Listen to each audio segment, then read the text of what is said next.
Thank you, Brian. Sorry, I'll start over then, seeing as I've been having technical issues trying to get this up and running. So we'll start off with Newcastle have been dreadful, absolutely dreadful. The performance was awful. We start the game really badly. I think both teams started badly. I think realistically, there was a lack of quality, a lack of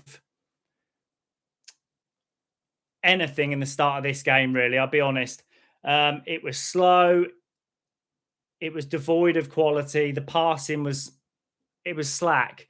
And I can understand this from Palace, having had a midweek game, being slightly fatigued. But Newcastle, having had the international break, having had the training back, having had everything that Eddie Howe has asked for all season long, he's used the excuses that Newcastle haven't had the training time. They haven't had the time on the training pitch that he requires in order to get the best out of this team. And I'll be honest, looking at his pre-match press conference, he looked like he was devoid of any emotion towards getting something out of these final 7 games. And I think he knows his time's up. I think the club know his time's up. I think this is just a waiting period until we get to the summer, or giving Newcastle time, David Hopkinson time to look at who they can bring in for Eddie Howe. But obviously, Jeremy Pino, 34 minutes in, curling shot. Aaron Ramsdale makes a great save. The ball drops to Munoz, who I think is going to score at this point, I'll be quite honest. Munoz puts a fantastic drilled shot at Ramsdale, and he gets back across and punches it out. And I thought, to start with, in that first half, Ramsdale was probably, between Ramsdale, Hall and Miley, were probably the only players worth their salt on the pitch. And then 42 minutes, Jacob Murphy does the only thing probably he's notable for the entire game, with a fantastic cross in, and Maxime Lacroix gets a toe on the ball. And obviously, the ball trickles across to Willa Sula. And I'll give him credit, massive credit to Willa Sula for his reactions, to let it run under one foot and then flick it in the back of the net. And I thought this would be the point that Newcastle really take hold of this and kind of instill that confidence that we're hoping that will come back into the squad. And they just didn't. We just seemed to ride it out to half time when we were on top. And then the start of that second half, I felt like it was the same. It was very unconvincing, very scrappy. Both teams were really devoid of much quality, but Newcastle seemed to take a foothold in the game. We seemed to have more possession. We seemed to defend well for that first 15 minutes of the second half.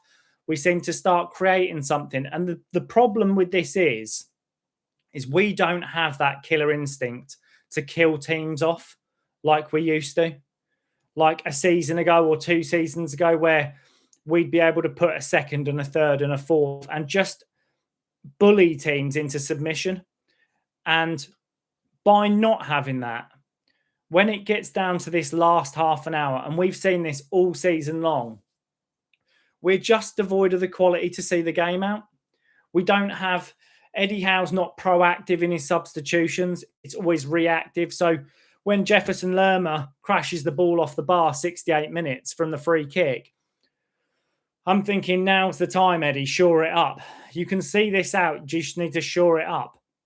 We need to shut it down. Even if we low block and try and play the game out, I'd understand. But we don't. We carry on playing the same way. And the substitute comes as Harvey Barnes on for Anthony Gordon, and we carry on with Willa Sula up top. And I'll be honest, I don't know how these players look so jaded after the time off they've had and the training sessions they've had and the amount of recovery they should have had. But John Philip Mateta, the ball comes over a Palace cross. I can't remember who it is that puts it in. Tino Livramento out of position, just misjudges the cross. It comes down to Tariq Mitchell, and he just puts it back across as Ramsdale comes out, and Mateta heads them 1-1. And at this point, I have to be honest, I am raging with this. I am raging that we've seen this just so many times this season, and we are so devoid of quality to see games out. And then obviously, as it comes into the last minutes and Sven Botman pulls Jefferson Lerma's shirt, and we end up with, it's a soft penalty, a really soft penalty, but it is a penalty. You cannot hang on to players' shirts like that in the penalty area, 92nd minute, and you've gifted the game to Palace. And I'll be quite honest, Palace aren't, this team is nowhere near the level it was a season ago or 2 seasons ago. They have lost key players, at least say your Mark Gahey. They're a team that should be where they are in the league. They are a team that should be around 13th, 12th, 13th in the league. They've struggled this season and they're playing in Europe, but they're still in Europe. And yet Newcastle, knocked out of Europe, out of the FA Cup, out of the League Cup, and we're down to 14th in the Premier League.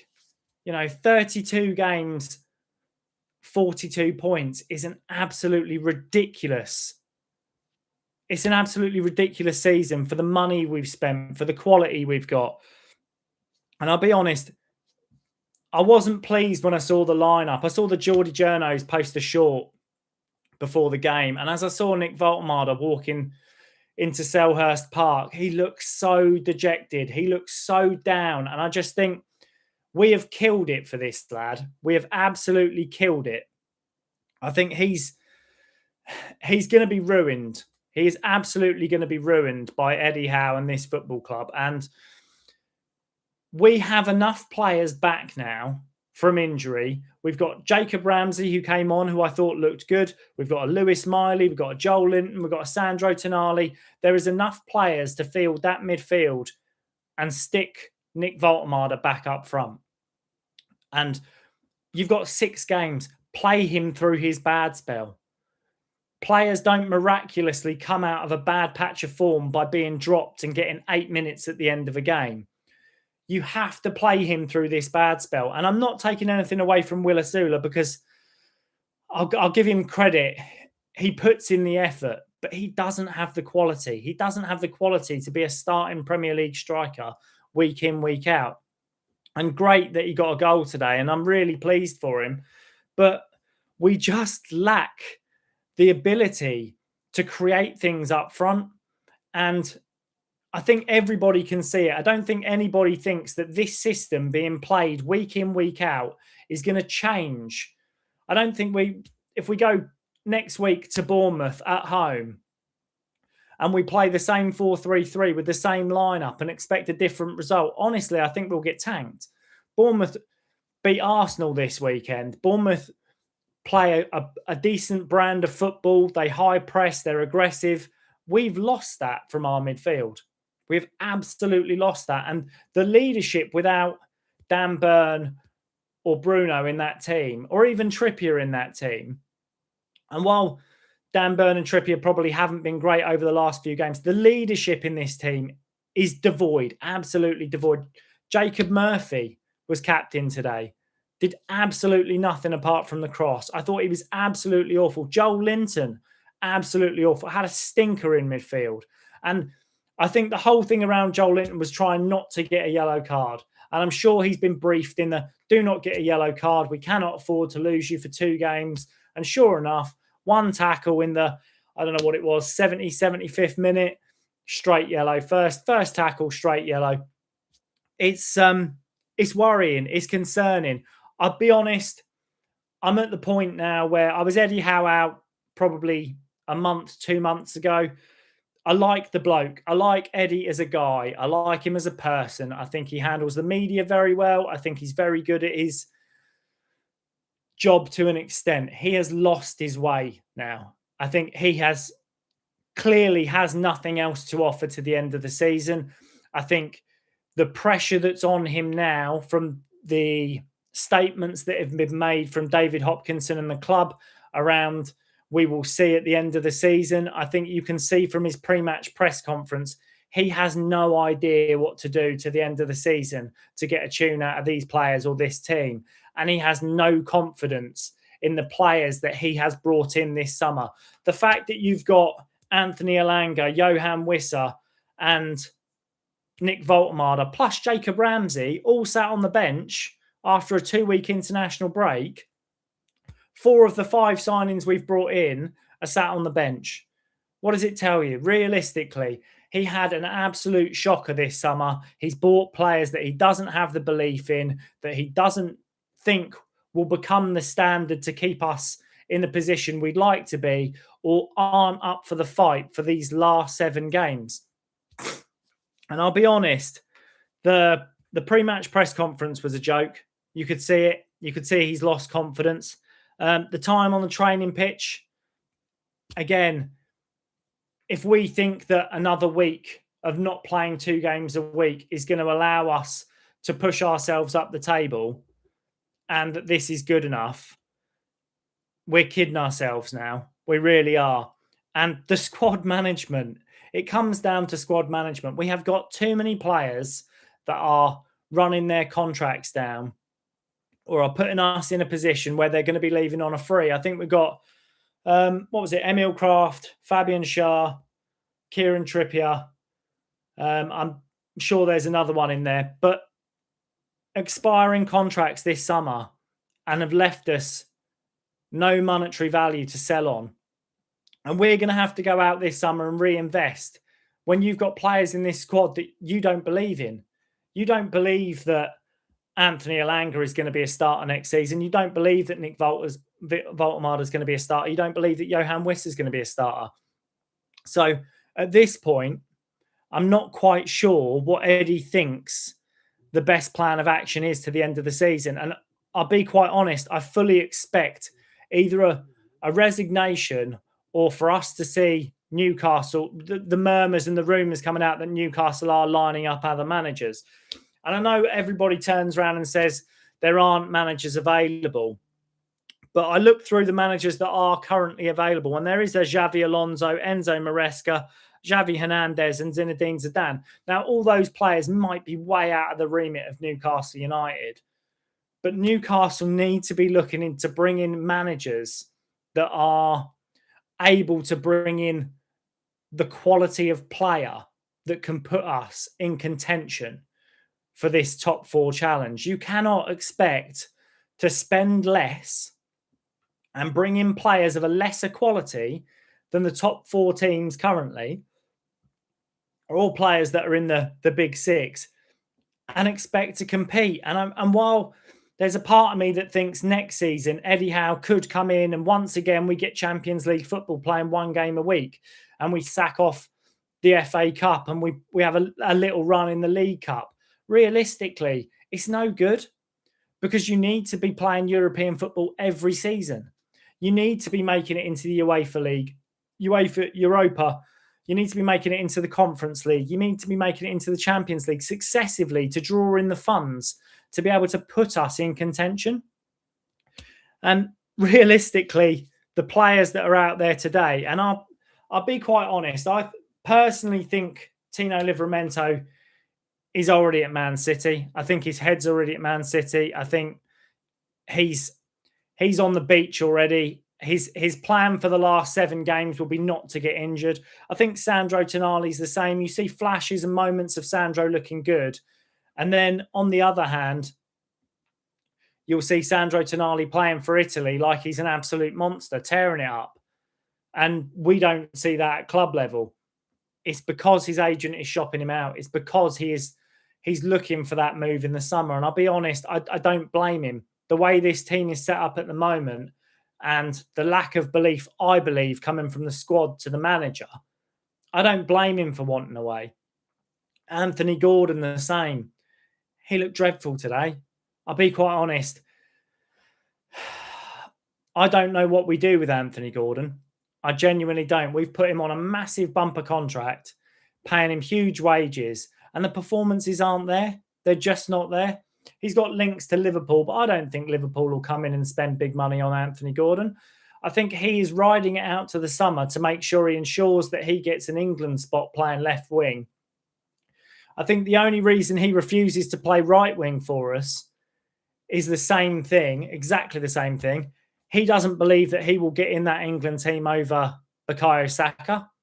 So he doesn't want to play the right wing role. So he'll just stick to playing left wing. I think realistically, you have to force players now into playing the style you want them to play. And we have to change this system. We are not getting the best out of any of the front line, literally any of them. Jacob Murphy was crap today. Anthony Gordon was crap today. Will Asula, I'll give him credit.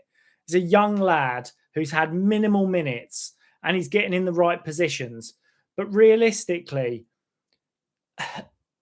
we're so stuck in this structure. We're so built around this Eddie Howe ethos, and it has to change. There is no way we can continue the way we are. Like Brian says here, massive clear out needing a new manager direction. We do. We need a clear out. We need a huge clear out.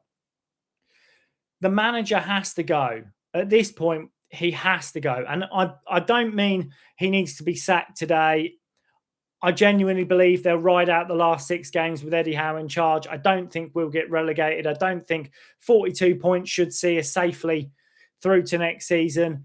There's no chance of us finishing top half. There's no chance of us reaching a European spot. I think now is the time for them to go out and start looking realistically at who is the best person to take this forward. Who do David Hopkinson and Ross Wilson believe in and have good connections with to bring in a manager, someone that they can all pull in the same direction and give us a completely new bearing for next season? Because I think we're going to lose, honestly think we're going to lose probably anywhere between 7 and 10 players this summer. And I think the point is we have to bring in 8 players. Newcastle have never brought in 8 squad players, first team players in a summer window. And realistically, are we capable of doing it? If we look over previous seasons, when we had Amanda and Murdad here, I'd have probably said yes. I'd have probably said we can go out and we can do it. But currently, if this summer just been is what we've got to go off, if this January window just been is what we've got to go off, we had opportunities to go out and sign players. We had opportunities to bring in better players than we did. And Johan Wissa, and I keep hearing the same thing, bringing Johan Wissa on at the last minute of the game when we've fucking gone 2-1 down is a joke, an absolute fucking joke. But Johan Wissa got injured 1 month into this season. We're now 6 games from the end and he's not fit enough to start. What does it tell you? Because it tells me he's not a good enough fucking player. We've paid 55 million quid, brought this guy in and realised we've been sold an absolute pony. And this guy is never going to start for Newcastle United. And we'll be lucky to make back 20, 25 million quid on him, if I'm honest. But I do think Newcastle should cut their losses and get rid of this guy to Saudi or to Turkey or to wherever they can as quickly as possible. He is shit. And what I don't understand is if he's not playing and he's in a position where he's not fit enough, chuck him in the under-21s, loan him out, put him somewhere, send him to Saudi on a fitness course for a month. Realistically, this guy has no excuse. Eddie Howe has no excuse for Johan Wissa being 6 games from the end of the season and not realistically being able to start games. It's absolutely fucking ridiculous. Here we go. Mr. Bernard. Why did we only give Ramsey 10 minutes after being in good form? I thought Joel Linton was quite poor. Wissa is not that good of a player. It's exactly that. I'll be honest. That midfield today would have been better off with Sandro Tonali, Lewis Miley, and Jacob Ramsey, because Joel Linton was terrible. And I can't believe that Joel Linton has shown enough on the training pitch in the last 5 days for Eddie to have gone, well, Ramsey's dropped. He's been in good form, but he's dropped because Joel Linton's going to do it for us. Because he didn't look anything like the Joel Linton of previous, or even anything like the Joel Linton of the last 10 games. He looked absolutely lost, head lost. It just baffles me, to be honest. It just absolutely baffles me that Eddie Howe should have the knowledge of this team. If he doesn't stick to the favourites, stick to the form. Realistically, the only player he's put out there who I think he's chosen on form is Aaron Ramsdale. And he's kept one clean sheet so far. And I thought he had an all right game, a just slightly above mediocre performance. The same as I thought Lewis Miley was quite good and Lewis Hall played quite well. But realistically, the rest of the team, lack of quality, lack of desire, lack of effort. We don't look like we can muster anything going forward. We don't look like we have any confidence in the coaching, in the staff, in the management. And I'll be honest, I think most of these players are probably looking the same way that the Newcastle fans are and expecting a change to come. I think most players are probably sat there thinking, Eddie's lost it and he doesn't know how to get it back. What have we got down here in the chat? I think Eddie's lost the team. No confidence at all. How are we 6 points below a team in the league? Yeah, this is it. This is the thing. It absolutely baffles me how teams have come up from the Championship and are sitting above us in the league, especially Sunderland, and how the management and the ownership aren't raging with the fact that Sunderland are sat in 10th and we're sat 14th in the league. I mean, for me, yeah, exactly. Kaius 1991's just put in the chat, after a record spend, the spending this summer is what kills this. It kills the argument for Eddie Howe to stay. It really does. Realistically, you spent out on players that I don't believe they even scouted. I don't believe that Johan Wissa was scouted. I don't believe that Nick Voltemade was scouted. I believe after he went for Delap, after he went for, who was it, Mbuemo, Sesko, Ekatike, and he couldn't get any of them, they thought we have to get somebody in and we need two strikers because we've just let Callum Wilson go on a free, who scored 5 goals this season, ironically.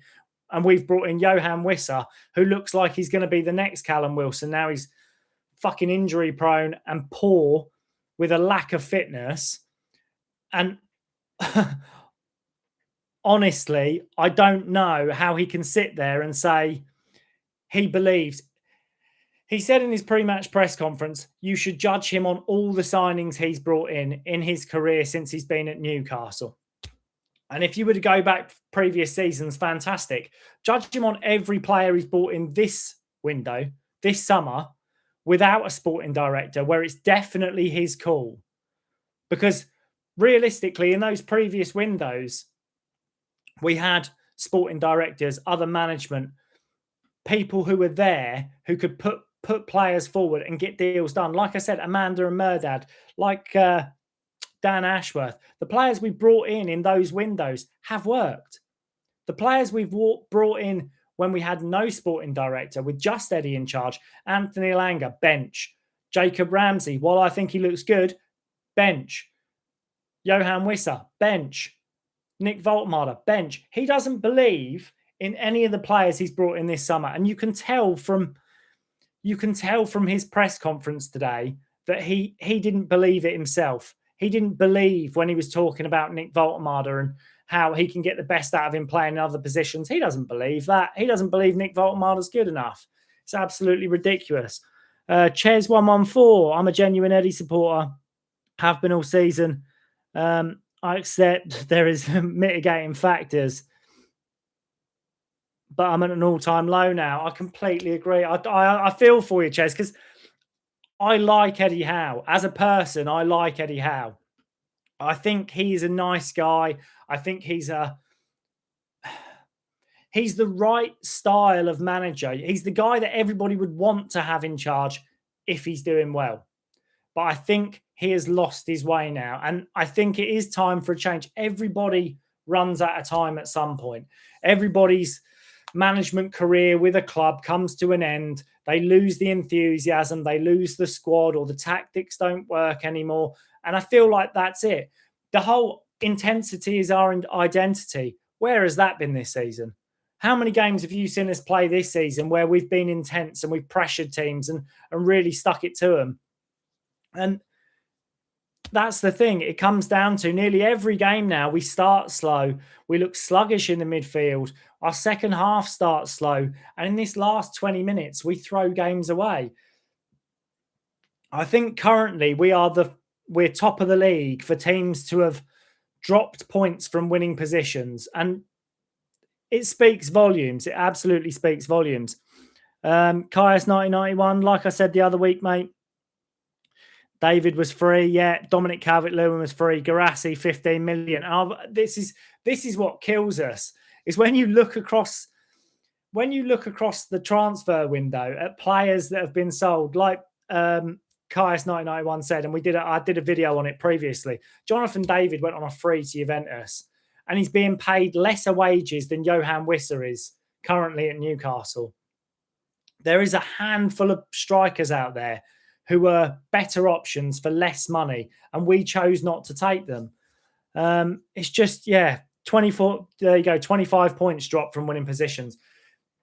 It's sackable. It is sackable. I know I've got friends who are Liverpool fans, and they're calling for Arne Slot to be sacked.